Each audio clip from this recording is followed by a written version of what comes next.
Our speaker this morning is Benji Wang. Benji is a four-year boarding student from Taipei, Taiwan. He is the captain of the varsity boys cross-country team and a member of the varsity boys crew team. He's a prefect in Wendell and the proud roommate of Richard Liao. Benji? Thank you, Riley, for the introduction. Morning, everyone. If you have ever heard a loud laugh in the dining hall, chances are it was probably me.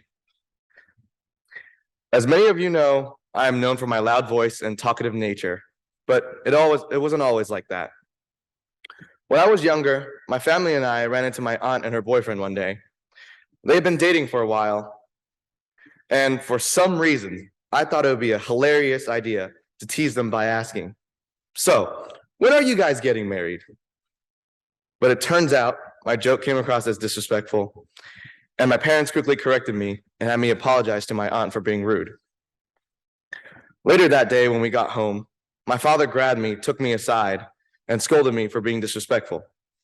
He yelled at me for 20 straight minutes just to ensure that I understood that I should not have said that. He then told me that some things can be said and some things cannot be said. And there are proper times for certain things to be said. My mother, who was beside him, added that I should always be careful of what I say and always think twice before speaking, because words are powerful.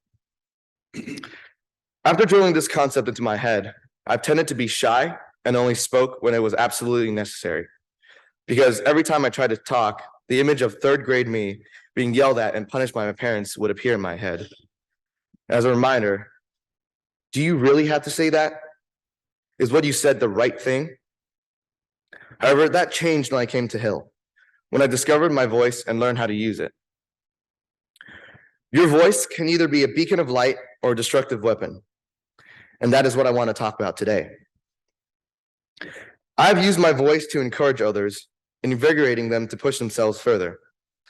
As a coxswain on the crew team, both on and off water, shout out to the Hill School Boat Club, being a coxswain can be challenging, as you're responsible for leading the crew and keeping them motivated, even when things get tough.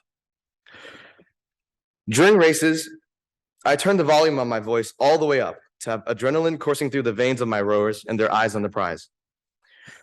3/4, half, 3/4, lengthen, full, into, power 10, bow ball.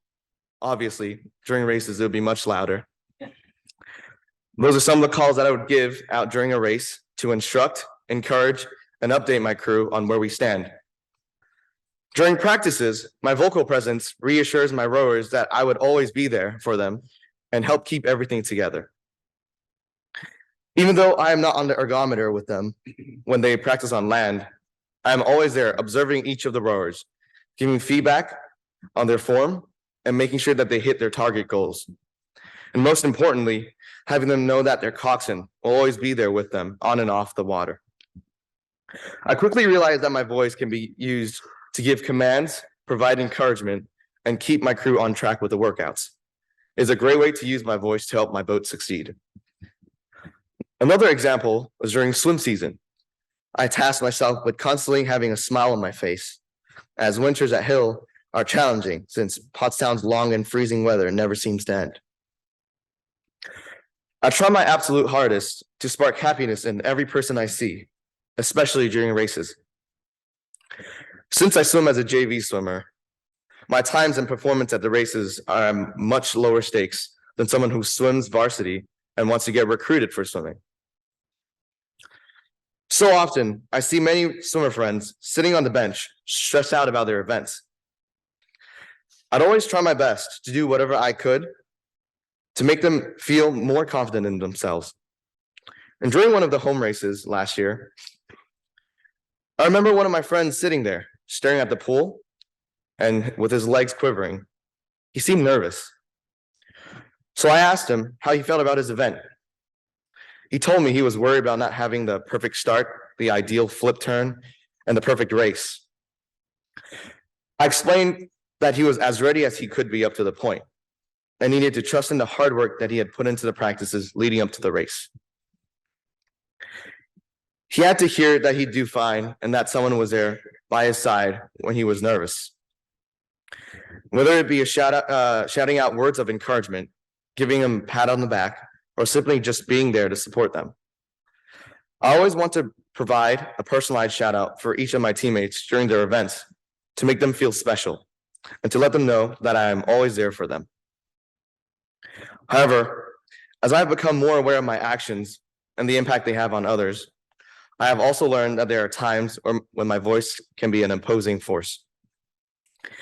It was 2 days before my final history paper was due, so I was busy shoving information into my paper. Yes, I still had 4 pages to write. I know, I specialize in procrastination. I was sitting with some of my friends in the library when one of my friends came beside me to ask a question they had in class that we shared. They did nothing wrong, but in the moment of stress, I lashed out and told them to take their stupid question elsewhere. After that night, I don't think we've ever talked again, and it further piled up his stress. My inability to put my ego aside to voice an apology for my irrational response put a strain on the relationship, which eventually led to a fallout and the loss of a friendship. Another instance of this was during 4th grade, when my friend decided to play a prank on one of my classmates who sat at our table. Since the classmate at our table was new to school, he was pretty shy. My friend thought hiding the classmates' utensils during lunch would be funny. And since everyone ate packed lunches, there weren't any spares for him to use. So my friend kept their utensil throughout lunchtime, and my classmate would only just sit there and wait for lunchtime to pass. All I did was just sit there watching because I didn't want to cause trouble between my friend and I thought it was funny too.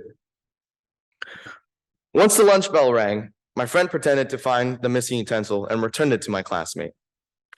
The next day, the classmate's mom came to school and demanded to know who had caused his son to not eat and go hungry for the entire day. It was only then that we learned from his mom that he only ate his first meal of the day that night when he got home at around 6. After hearing this, I just couldn't help but hate myself for not saying anything to help my classmate back then. Why did I find it funny? What if it had happened to me? I should have said something back then. I could have told my friend to give his utensils back, or even just offered him my chopsticks. But no, I chose to stay quiet because I thought it was funny. Other times, I speak too much and get ahead of myself, saying things I later regret. One instance of this was during one of my classes when my peers took longer to understand a particular topic than I did.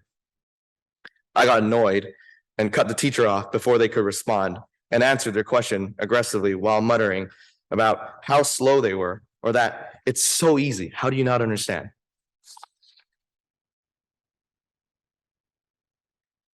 Your voice impacts how others perceive you. It is essential to use your voice to speak up for what you believe in, inspire and encourage others, and positively impact the world around you.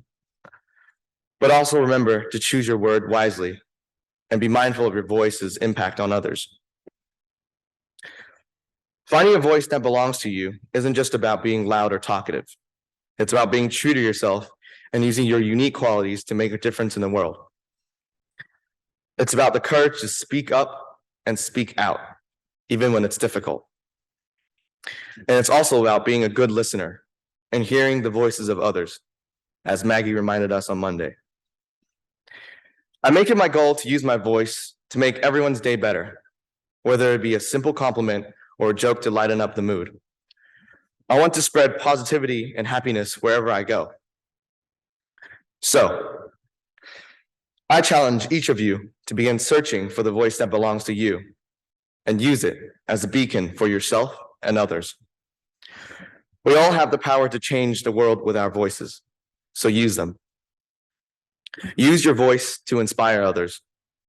Use your voice to forgive someone. And use your voice to spread love. Thank you.